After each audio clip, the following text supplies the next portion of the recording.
여러분 안녕하십니까? 나우경제브리핑의 김종성입니다. 우리 증시에서 기관의 매도 물량이 빠르게 증가하고 있습니다. 오늘 코스피가 0.4%, 코스닥이 0.8% 정도 오르면서 출발했습니다. 코스피 시장 장중에 계속해서 오락가락하는 모습이 나왔습니다. 장중에 하락과 상승을 반복하면서 지금 자리를 찾지 못하는 모습을 보여주고 있습니다. 장중에는 연중 최고치를 기록하기도 했습니다. 1720선을 돌파하는 모습을 이어나가기도 했는데 역시 차익 실현 매물이 계속해서 쏟아져 나오면서 다시 하락 반전하는 모습도 간혹가다 나오고 있습니다. 코스닥 시장 같은 경우는 후반부 들어서 낙폭을 빠르게 확대하고 있습니다. 먼저 동시효과 사항부터 지켜보고 자세한 이야기 나눠보도록 하겠습니다. 코스피 시장입니다. 삼성전자가 매물이 꽤 나오고 있습니다. 외국인들의 차익 실현 매물이 나오고 있다고 하는데요. 2.6% 급락하고 있습니다. 현대차는 장중에 4% 넘게 하락하기도 했는데 하락폭을 어느 정도 줄였습니다. 3.7% 내리고 있습니다. 한국전력 드디어 4만 원 선을 넘어섰습니다. 정확히 4만 원을 찍고 있는데요. 5.2% 급등하고 있습니다. 원전 관련주들이 강세를 이어나가고 있습니다. 하지만 몇몇 종목들 같은 경우는 차익 실현 매물이 꾸준히 나오고 있는 상황입니다. 포스코가 오늘 호재가 있었죠. 워렌 버핏이 포스코의 주식을 늘리겠다라는 그런 취지의 발언을 했다고 합니다. 하지만 주가는 그렇게 많이 튀어오르지는 않고 있습니다. 1% 정도 오르고 있습니다. KB금융 신한지주 나란히 상승하면서 어제 부진에서 탈출하는 모습을 보여주고 있고요. 현대중공업이 0.2%, LG전자가 0.4% 오르고 있습니다. LG화학이 1.5%, 현대모비스가 2.9% 내리고 있습니다. 하이닉스가 1.1% 하락하고 있고요. LG디스플레이가 0.8% 소폭 내리고 있습니다. SK텔레콤 장중에 좀 부진하다가 후반부 들어서 상승하고 있습니다. 1.4% 오르고 있습니다. 우리금융은 0.9% 상승하고 있습니다. KT가 0.5% 하락하고 있습니다. LG는 1.4%, 삼성물산이 1.6% 오르고 있고요. 신세계가 3.2% 상승하고 있습니다. KTNG 2.3%, 롯데쇼핑이 0.1%, 현대건설, 현대제철 모두 상승하고 있습니다. 이어서 코스닥 시장 한번 살펴보도록 하겠습니다. 서울반도체 매물이 꽤 나오고 있습니다. 매물이 계속해서 나오고 있는데 오늘 8.6% 급락하고 있습니다. 태용이 4.1% 내리고 있고요. 다음 역시 최근 들어서 많이 오르기는 했는데 오른 게 좀 컸나요? 3.7% 정도 내리고 있습니다. 소디프 신소재가 2.4%, 성광밴드 3.3%, 태광이 2.2%, 네오스게임즈가 2.8%, SK컴스 역시 10.8%나 급락하고 있습니다. 포스데이타는 5.8% 급등하면서 최근 들어서 상한가 행진을 한번 펼치기도 했었는데 이 추세를 계속해서 이어나가고 있습니다. CJO 쇼핑이 1.4% 오르고 있습니다. 네, 차바이오엔도 많이 차익 실현 매물이 나오고 있네요. 10.7% 내리고 있습니다. 하나투어가 3.2% 내리고 있고요. KDC가 연일 부진했는데 오늘 9.8% 급등하고 있습니다. GS홈쇼핑이 1.4% 오르고 있고요. 현지인소재가 6.1% 상승하고 있습니다. 인터파크는 5.1% 하락하고 있습니다. 네, 멜파스가 12.5% 급등하고 있습니다. 우리 ETI는 5.7%나 급락하고 있고요. 유니스미 3.6%, CJ인터넷이 5.1% 하락하고 있습니다. 이렇게 해서 동시효과 상황 어떤지 한번 살펴봤습니다. 네, 코스피 시장도 지금 하락 전환했습니다. 코스닥 쪽은 낙폭이 더 커진 상황인데요. 시가총액 상위 종목군들의 부진이 눈에 띄는 대목입니다. 잠시 후에 돌아오겠습니다.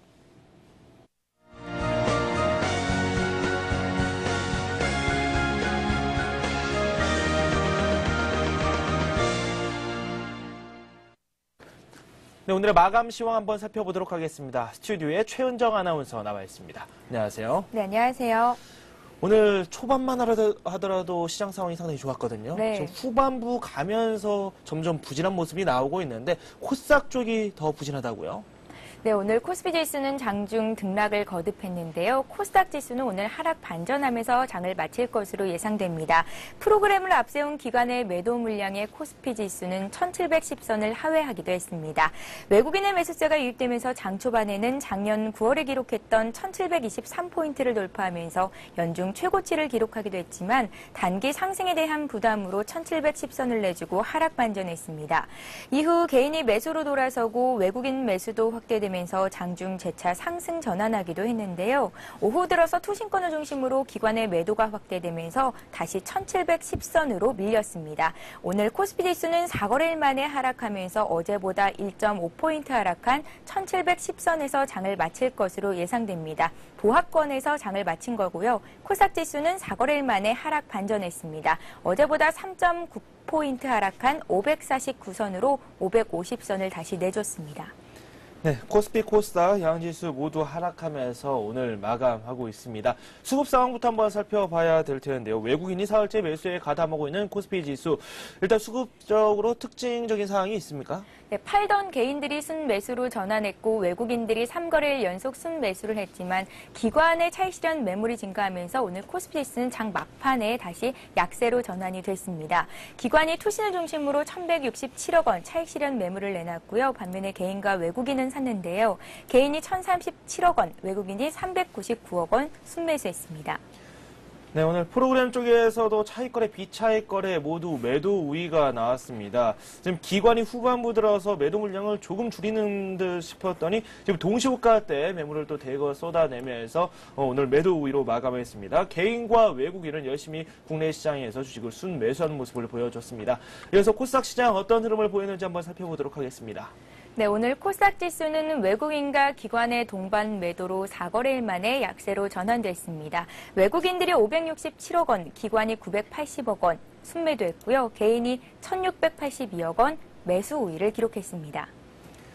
네, 오늘 코스닥 시장에서는 개인이 열심히 주식을 순매수하는 모습을 보여줬습니다. 개인의 매수 강도가 커질수록 현재 외국인과 기관 같은 경우는 점차 매도 물량을 많이 쏟아내고 있습니다. 코스닥 시가총액 상위 종목군들이 상당히 부진한 흐름을 보여줬고요. 최근 들어서 많이 올랐던 차바이오엔 같은 경우는 10%에 육박하는 그런 낙폭을 보여주기도 했습니다. 이어서 업종 흐름 한번 살펴보도록 하겠습니다. 오늘 원자력 업종이 계속해서 좋은 흐름이 나오기도 했는데 차익 실현 매물이 어느 정도 나오기 시작했어요. 네, 오늘은 특징적으로 원자력 관련주들의 강세도 두드러졌고요. 또 오늘은 그 밖에 전기가스 업종이 기관의 매수세가 유입되면서 가장 큰 폭으로 상승했습니다. 은행업종과 유통업종, 의료정밀, 철강금속업종도 강세로 장을 마쳤는데요. KB금융과 신한지주가 엿새 만에 반등하는 등 대형 금융주에도 모처럼 매수세가 유입됐습니다. 하지만 전기전자업종과 운수장비업종, 종이목재, 섬유의복업종은 1%대의 하락으로 장을 마쳤고요. 화학업종과 비금속 광물, 제조업종도 오늘은 약세로 장을 마쳤습니다. 오늘 특징을 보인 종목들 살펴보겠습니다. 원자력 발전 관련주들이 아랍에밀리트 원전 수주에 이어서 터키 원전 2기도 수주할 것이라는 기대감에 연일 상승세를 보이고 있습니다. 모건코리아는 어제보다 12% 상승한 11,200원의 거래를 마치면서 이틀 연속 상승했고요. 조광 ILI와 보성파워텍은 상한가까지 급등했습니다. 원전이 한국의 대표 수출 품목 가운데 하나로 자리 잡을 것이라는 관측이 강해지면서 관련 종목들이 크게 힘을 받은 것으로 풀이됩니다. 또 3D 관련주들이 오늘 급등하는 모습을 보였습니다. 유진투자증권에 따르면 올해는 3D 산업이 100배 성장하기 위한 태동의 원년이 될 것이라면서 3D 디스플레이의 전 세계 시장 규모는 지난 2008년 1억 5천만 달러에서 2015년 158억 달러로 7년간 무려 100배 이상 확대될 것이라고 전망했습니다. 잘만테크와 현대IT가 가격 제한폭까지 올랐고요. 아이스테이션이 11% 급등, KTC 역시 10% 오르면서 오늘 7,040원으로 거래를 마쳤습니다. 그 밖에 오늘은 중소형 건설주에도 기관을 비롯한 개인들의 매수세가 유입되는데요. 삼목전공이 3% 가까이 올랐고요. 특수건설 역시 2% 상승하면서 12,250원에 거래를 마쳤습니다. 네, 오늘 원자력 관련주, 3D 관련주 좋은 흐름이 나왔습니다. 정부 정책도 계속해서 나오고 있고 주변 환경도 주가가 상승할 수 있는 방향으로 계속해서 나오고 있습니다. 특히 3D 업종 같은 경우는 오늘 3D 산업 종합지원센터가 건립이 되면서 국내 3D 산업에 대한 지원이 더 늘어날 것이다라는 전망이 꾸준히 나오고 있습니다. 이에 따라서 오늘 역시 좋은 흐름을 보여줬습니다. 이어서 오늘 상한가 기록하는 종목들 어떤 종목들이 있는지 더 살펴보도록 하겠습니다. 소개해 주시죠. 네, 오늘 가격 제한폭까지 오른 종목들 보겠습니다. 특징주에서 살펴봤듯이 3D 관련주인 잘만테크와 현대IT, 보성파워텍이 상한가를 기록했고요. 원자력 관련주인 조강 ILI가 가격 제한폭까지 올랐습니다. 그 밖에 대표이사 등에 대한 횡령설에 휘말리면서 어제 하한가까지 추락했던 에피밸리가 오늘 급반등에 성공했습니다. 네, 이어서 아시아 지역 증시 한번 살펴보도록 하겠습니다. 일단 우리 증시는 약보합권에 이렇게 머무는 것으로 확인이 되고 있는데 지금 다른 아시아 지역 증시는 또 어떤 흐름을 보였는지도 상당히 궁금하거든요. 어떻습니까? 네, 중국과 베트남을 제외한 대부분의 아시아 증시는 오늘 일제히 하락하고 있습니다. 일본 증시는 오후 들어서 낙폭을 키웠는데요. 오늘 0.8% 내리면서 1764로 거래를 마쳤습니다. 엔고에 대한 경계심에 자동차를 비롯한 수출주들이 약세를 보이면서 증시에 부담으로 작용한 것으로 풀이됩니다. 그 밖에 주요 아시아 증시 흐름 보겠습니다. 중국 증시는 현재 0.31% 상승한 3,247에서 거래가 되고 있습니다. 정부가 완화된 통화 정책을 유지할 것이라는 발표에 힘입어서 초상은행을 비롯한 은행주와 차이나방크 등 부동산주가 오르고 있고요. 유가 상승으로 에너지주들을 역시 강세를 보이고 있는 것으로 풀이됩니다. 어제 신화통신은 올해 중국의 원유 수입이 지난해에 비해 15% 늘어날 것이며 재고량 역시 2011년까지 4,460만 톤에 달할 것이라고 보도했습니다. 홍콩 증시는 두 증시 역시 약세를 보이고 있는데요. 항생지수와 홍콩 H지수가 모두 약보합권에서 거래되고 있고요. 오늘은 대만 지수와 인도 지수, 싱가포르 지수, 호주 지수 모두 약한 모습입니다. 네, 베트남 지수의 상승폭이 상당히 눈에 띕니다. 이어서 환율 시장 한번 살펴보도록 하겠습니다. 원달러 환율 오늘 보합으로 출발했습니다. 1124원 50전에 첫 거래가 이루어졌는데 계속해서 횡보하는 장세가 꾸준히 이어졌고 그다지 튀는 그런 장은 아니었던 것 같거든요. 어떻습니까? 네, 원달러 환율이 매수세가 유입되면서 오늘 1120원 중반대에서 등락을 거듭하면서 팽팽히 맞섰고요. 보합권 내 등락을 거듭했는데요. 차트 보면서 설명드리겠습니다. 오늘 서울 외환시장에서 원달러 환율은 어제 종가와 같은 1124원 50전으로 출발한 뒤 장중 한때 1122원까지 저점을 낮추기도 했습니다. 이후 환율은 장 초반 나왔던 역외 세력들의 달러 매도 물량이 해소되고 결제 수요가 꾸준히 나오면서 상승 반전을 시도했는데요. 특히 한국 수자력 원자력의 환해지 매수세가 가세하면서 환율 상승을 이끌었습니다.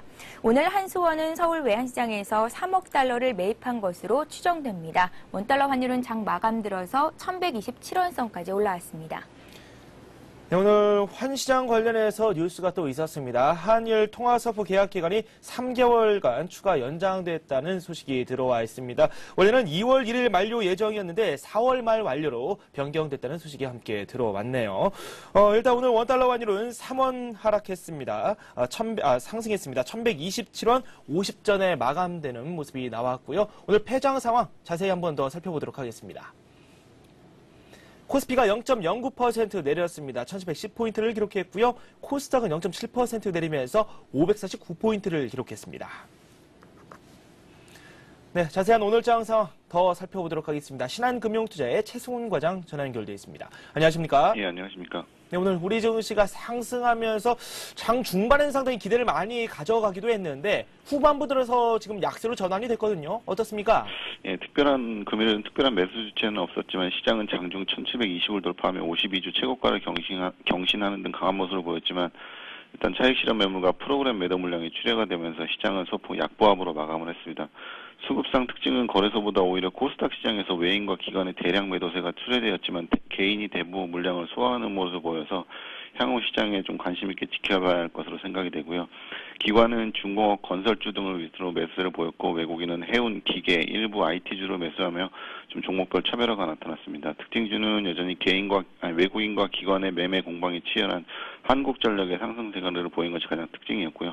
원자력 관련주 그리고 정부의 육성책 발표가 예정인 3D 관련주 그리고 전기차 관련주가 금일은 강세를 보이면서 마감을 했습니다. 네, 오늘 장중에 코스피에서는 전고점 돌파가 나오기도 했는데 그 이후에 차익 실현 매물이 꾸준히 나오기도 했거든요. 특징 업종과 한번 연관지어서 분석 좀 부탁드릴까요? 예, 최근 어닝 시즌에 대한 기대감과 글로벌 증시 강세 속에서 국내 증시도 장중 52주 최고가를 경신하는 등 연초 장세가 꾸준히 상승세를 보이고 있습니다. 당분간은 시장의 눈높이를 충족하는 기업 실적과 그리고 외국인 매수는 좀 약해졌지만 연기금을 필두로 기관의 매수 등 수급이 받쳐주면서 긍정적인 흐름은 이어질 것으로 생각이 됩니다.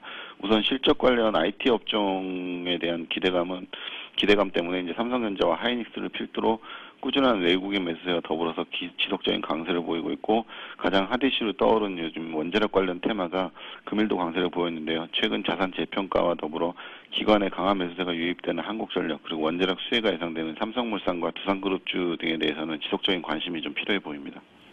네, 오늘 원전 관련주들이 좋은 흐름이 나왔는데 조정을 또 받기도 했습니다. 하지만 이에 대한 관심은 꾸준히 가져가야 된다, 이렇게 말씀을 해주셨습니다. 이어서 미국 시장 이야기를 좀 하도록 하겠습니다. 지난 밤은 휴장이었고요. 오늘 개장을 하는데 많은 관심을 받고 있거든요. 어떻게 전망되고 있습니까?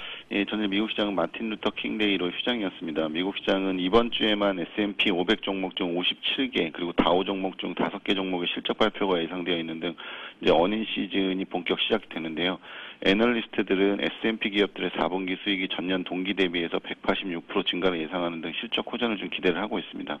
경제 지표들도 긍정적 흐름을 나올 것으로 보여서 전반적인 전망은 긍정적인 가운데 이제 금융주들의 부진이 가장 큰 복병으로 생각이 됩니다. 금일 밤은 지난주 JP모건의 약세로 하락했던 증시가 이제 시티그룹 그리고 IBM의 실적 발표로 어느 정도 회복할지에 따라서 좀 변동성을 보일 것으로 예상이 되고요. 예상치는 긍정적인 전망이지만 예상치는 긍정적인 전망이라 금일 밤 미국 증시는 어느 정도 회복하는 시장이 예상이 됩니다.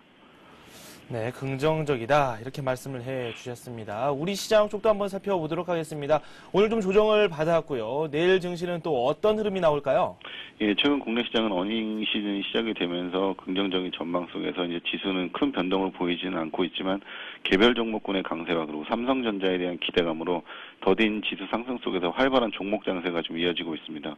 외국인의 매수세는 좀 약해졌지만 연기금을 필두로 해서 기관의 매수세가 가세가 되면서 종목과 지수는 긍정적인 흐름이 이어지고 있는데요.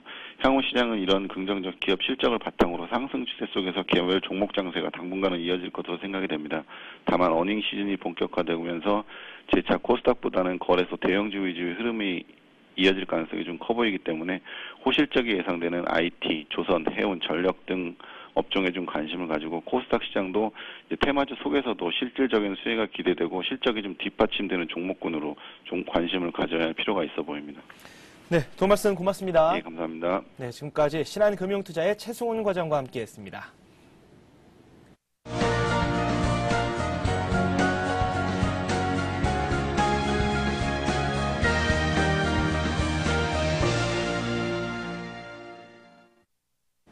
이 시각 주요 뉴스입니다. 올해 해외 자원개발 분야에 민관 공동으로 120억 달러가 투입됩니다. 지식경제부는 자원 관련 공기업과 민간기업의 올해 해외 자원개발 투자 계획을 종합한 결과 사상 최대인 120억 달러로 조사됐다고 밝혔습니다. 한국석유공사와 가스공사는 해외 석유기업에 대한 M&A와 광구 매입에 65억 달러와 10억 달러를 투자할 방침이며 민간도 지난해 3배 수준인 39억 달러로 투자를 늘릴 계획입니다. 해외 자원 개발에 대한 투자가 사상 최대 규모로 늘어나면서 정부는 2008년 8월 수립했던 올해 석유 가스의 자주 개발률을 당초 계획보다 1%포인트 높은 10%로 높이기로 했습니다. 정부는 이를 위해 관련 기업의 금융 지원에 나서고 민관 기업이 코리아 컨소시엄을 구성해 수주 가능성을 높이는 한편 자원 부국과 정상급 외교를 통한 자원 협력도 추진할 방침입니다. 워런 버핏 버크셔 해서웨이 회장이 포스코의 주식을 더 확보하겠다고 밝혀 비상한 관심을 모으고 있습니다. 포스코 홍보실은 버핏 회장이 미국을 방문 중인 정준양 포스코 회장과 만나 작년에 주가가 하락했을 때 포스코의 매수 시기를 놓친 것이 아쉽다며 이같이 밝혔다고 전했습니다. 이 자리에서 버핏 회장은 포스코의 인도 시장 투자에 높은 관심을 보였고 최근 국내 회사에 대한 인수합병과 투자에 적극 환영한다고 밝힌 것으로 알려졌습니다. 버핏 회장은 현재 포스코 발행 주식을 4.5% 정도 보유하고 있으며 포스코 최고 경영자를 직접 만난 것은 이번이 처음입니다. KT가 올해 매출 20조 원, 무선 데이터 부문 성장률 1위를 목표로 제시했습니다. 이석채 KT 회장은 이 같은 내용의 새로운 성장 전략, 컨버전스 앤 스마트를 밝히고 지속적인 경영 혁신에 나서겠다고 밝혔습니다. 이 회장은 올해에도 유선 시장의 어려움이 계속되고 고객 확보 경쟁이 쉽지 않을 것이라며 아이폰 도입으로 촉발된 무선 데이터 시장에 집중해 성장 동력으로 삼겠다고 강조했습니다. 이를 위해 KT는 WCDMA, 와이파이, 와이브로 기반의 전략망 구성을 목표로 스마트폰 비중을 20% 이상으로 늘리는 한편 스마트폰의 절반 이상의 안드로이드 운영체제를 탑재할 계획입니다. 또한 전국 84개 시의 와이브로 망을 구축하고 무선 데이터 사용을 위한 쿠겐쇼존 14,000곳을 새로 열어 27,000곳으로 늘릴 방침입니다. 25세에서 49세 청장년 취업자 수가 1,500만 명 선 아래로 줄었습니다. 한국은행에 따르면 지난해 12월 전체 취업자는 2,322만 9천 명으로 1년 전보다 16,000명 감소했습니다. 이 중 25세에서 49세 취업자는 25만 7천 명이 줄어 1,492만 명을 기록했습니다. 감소폭으로는 1998년 외환위기 이후 최대입니다. 전체 취업자에서 이 연령대가 차지하는 비중은 지난해 12월 64.2%를 기록하며 1.1%포인트 줄어 사상 최저 수준을 보였습니다. 한국노동연구원은 핵심 생산 인구의 취업자가 줄어드는 것은 생산성과 소비 저축 성향에 부정적인 영향을 미칠 수 있다고 우려했습니다. 네, 종목 장세가 계속해서 이어지고 있습니다. 어닝 시즌을 맞아서 코스닥 종목보다는 코스피 시장 종목에 집중할 것이다라는 그런 전망도 조금씩 나오고 있습니다. 오늘 우리 시장 조금 부진한 흐름을 보여주기도 했는데 내일 시장 한번 기대해 보면서 오늘 순서 마치도록 하겠습니다. 여러분 고맙습니다.